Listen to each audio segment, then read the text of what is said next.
That's Aryna, that's crazy.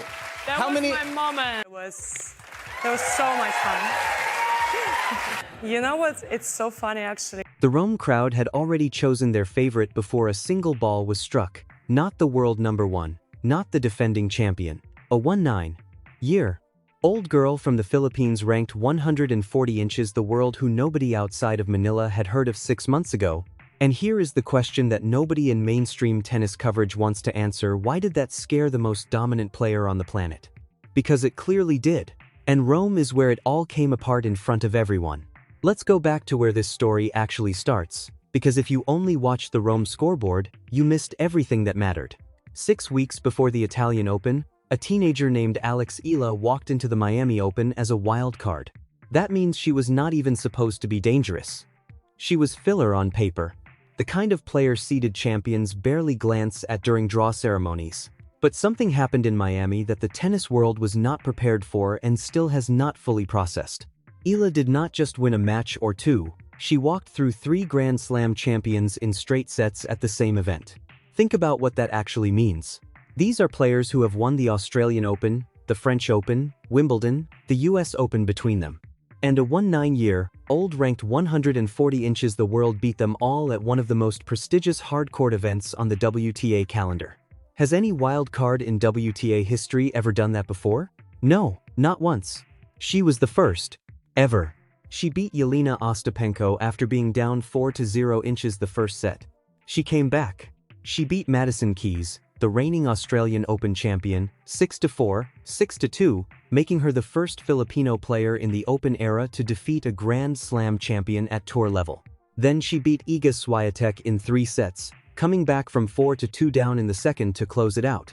She became the second lowest ranked woman ever to reach the Miami semifinals. She jumped from 140 to 75 inches the world rankings overnight.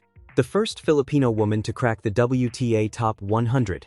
Her semifinal against Jessica Pegula finished after midnight in 3 sets, and Pegula said publicly afterwards that she needed every ounce of her experience to survive it. Now here is the part that matters most to what comes later. Aryna Sabalenka was also in Miami. She was also winning. She completed the Sunshine Double, meaning she won both Indian Wells and Miami back-to-back, one of the hardest achievements in women's tennis.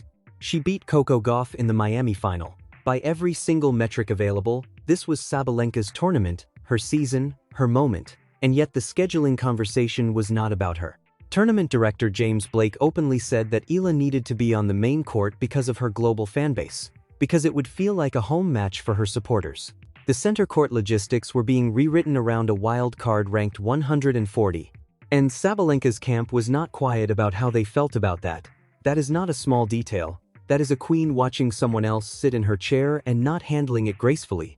And that tension did not disappear when Miami ended. It traveled to Rome and it detonated there.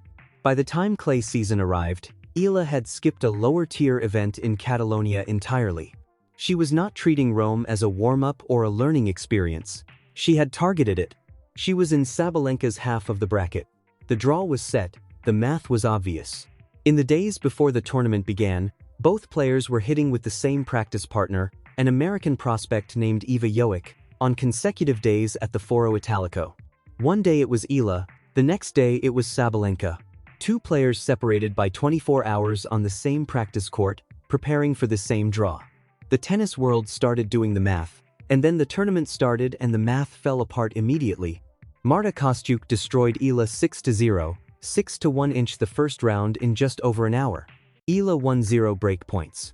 She won just 17.2% of her return points. She could not find rhythm, foothold, anything.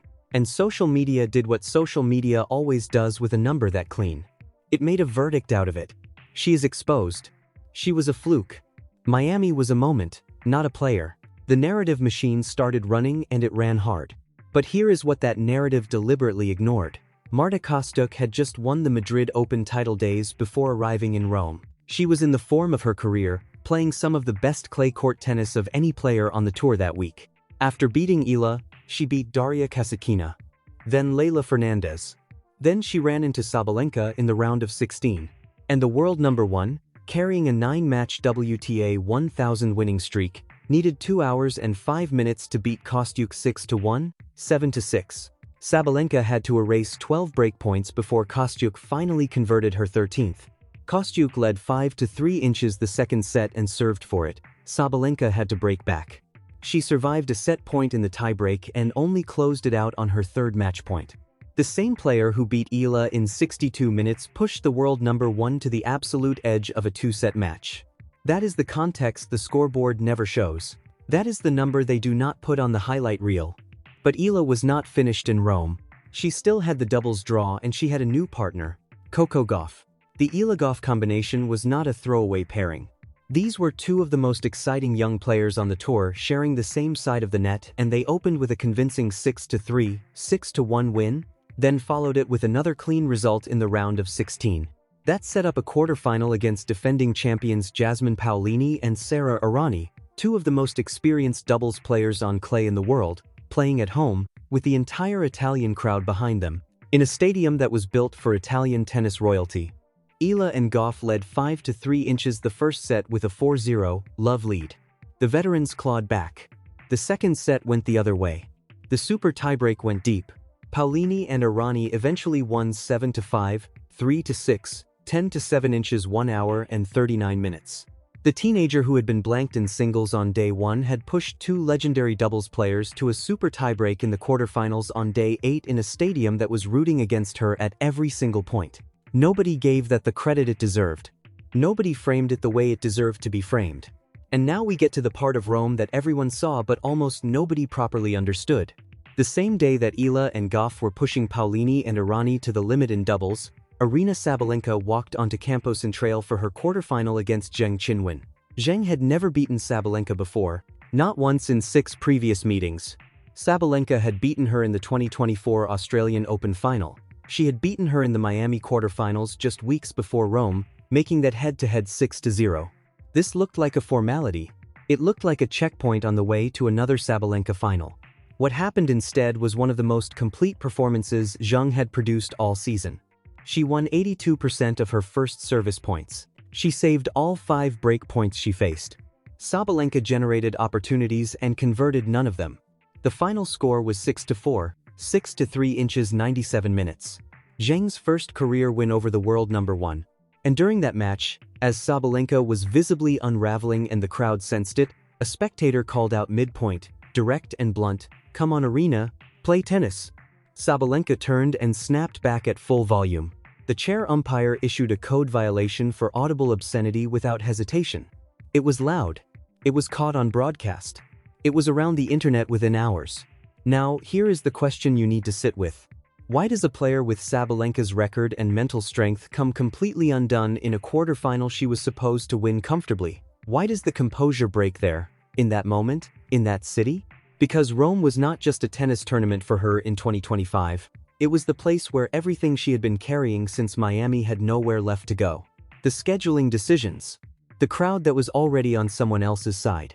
The 19-year-old who had been placed in her half of the draw and whose global following had been openly cited as the reason the main court logistics were rearranged. That is not a neutral backdrop. That is a pressure cooker. And the lid came off in front of the whole world. Eala never once responded publicly to any of it. She gave interviews about compartmentalization, about staying in the moment, about being professional, about wanting to inspire Filipino tennis. The contrast between how these two players handled adversity in Rome was not subtle. One left with a code violation, a trophyless quarterfinal exit and a fractured public image. The other left with a doubles run nobody expected and a reputation that had survived a 6-0, 6-1 singles loss completely intact. That is not nothing.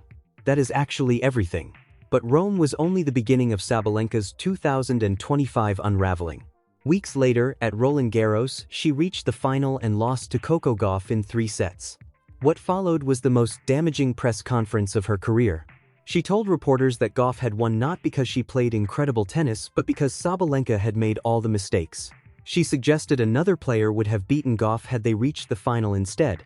She called it the worst final she had ever played. The global backlash was immediate and severe. Gauff pushed back directly in her own press conference while holding the trophy. The story exploded. Sabalenka spent weeks in damage control after that. She wrote a private apology letter to Gauff. She went on Eurosport and called her own behavior completely unprofessional.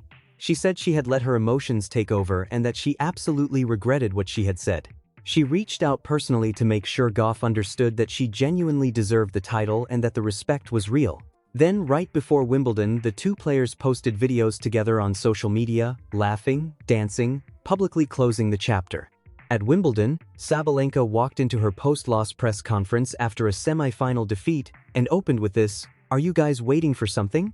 You're not going to see a Roland Garros press conference." The room laughed.